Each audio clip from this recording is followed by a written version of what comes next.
Hi, Shanita. My name's Zach, and I was reading through your discussion board, and I wanted to post a reply to you because you had talked about acculturation, and I had actually deliberately, like, kind of skipped over acculturation when reading, when posting, not when reading, but when posting this. I did not include acculturation as something that I thought Lydia was going through. And so I wanted to kind of explain to you why, and then maybe get your idea. As I mean, obviously you've already posted why you think she is, but I wanted to kind of explain to you why I wrote in my post. I didn't say why she wasn't or that she wasn't. I just simply didn't write anything at all about it.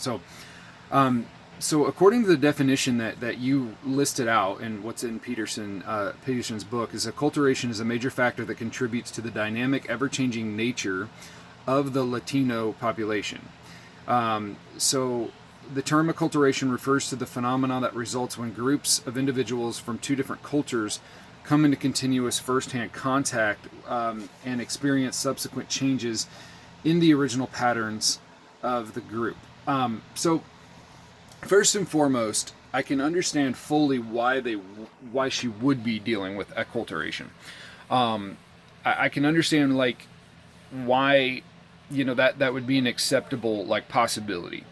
So my issue that I was running into was that I didn't quite, maybe I just don't understand the definition as much, because I don't really see, like, the subsequent changes in original patterns, because according to the situation where, the father-in-law, both Carlos wants the father-in-law to come in, and Lydia doesn't.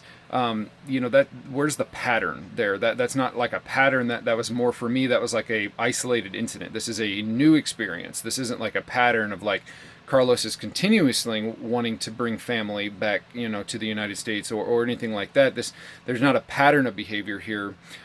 This is an isolated situation. So I kind of decided that acculturation was not appropriate. So what I assigned to them was that Lydia was kind of stuck in a gender role, which is a dynamic of role expectation.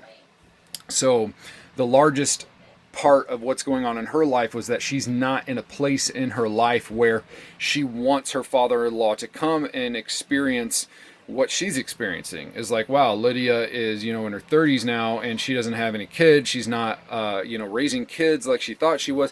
So, like, the crux of the situation, like I put in my blog or my post, was that Lydia was simply not in a place in life that she wanted to be. She didn't want to be embarrassed. I think that's what it boils down to, is that she was embarrassed for her father-in-law to come and see that she's not doing what she thought she would. She, quite simply put, is failing to meet her own expectations.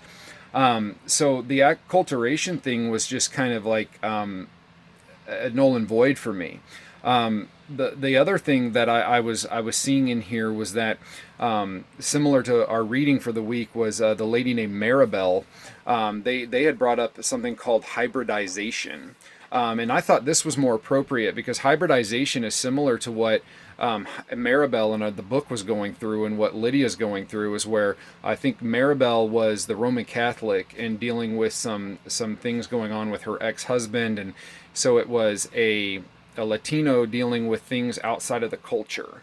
So with Lydia, she's a non-Latino dealing with things inside the Latino culture. So still, though, similar dynamic of hybridization, where she's trying to meet expectations inside a different culture that are not necessarily her own.